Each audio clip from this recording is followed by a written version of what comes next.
जय माता दी। प्रिय भक्तों, आज हम नवरात्रि महात्म्य कथा के अध्याय 13 को प्रस्तुत कर रहे हैं। इस अध्याय में बताया गया है कि कैसे माँ भगवती अपने भक्तों को कठिन से कठिन परिस्थिति में भी मुक्त कर देती हैं और उनकी भक्ति का फल देती हैं।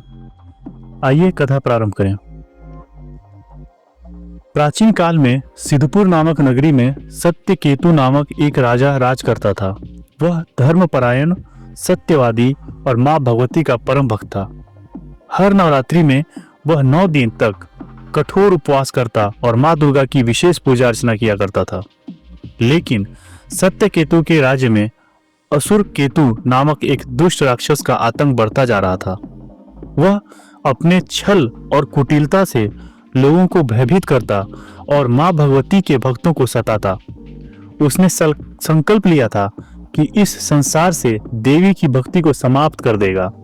एक दिन असुर केतु ने राजा सत्यकेतु को पराजित करने के लिए युद्ध छेड़ दिया। उसकी सेना अत्यंत बलशाली थी और धीरे धीरे सत्यकेतु की सेना पर भारी पड़ने लगी।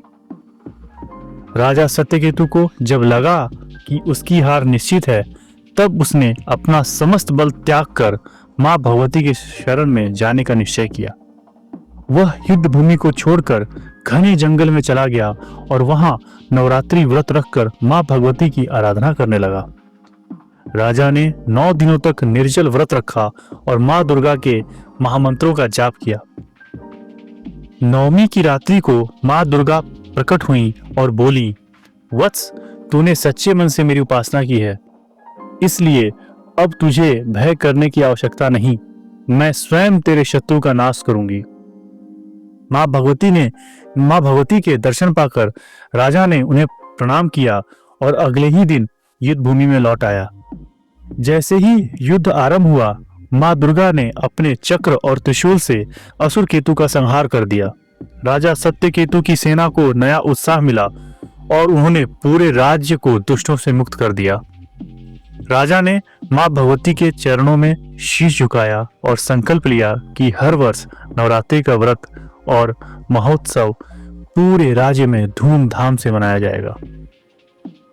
मित्रों, इससे हमें यह संदेश मिलता है कि माँ दुर्गा सच्चे भक्तों को कभी निराश नहीं करती।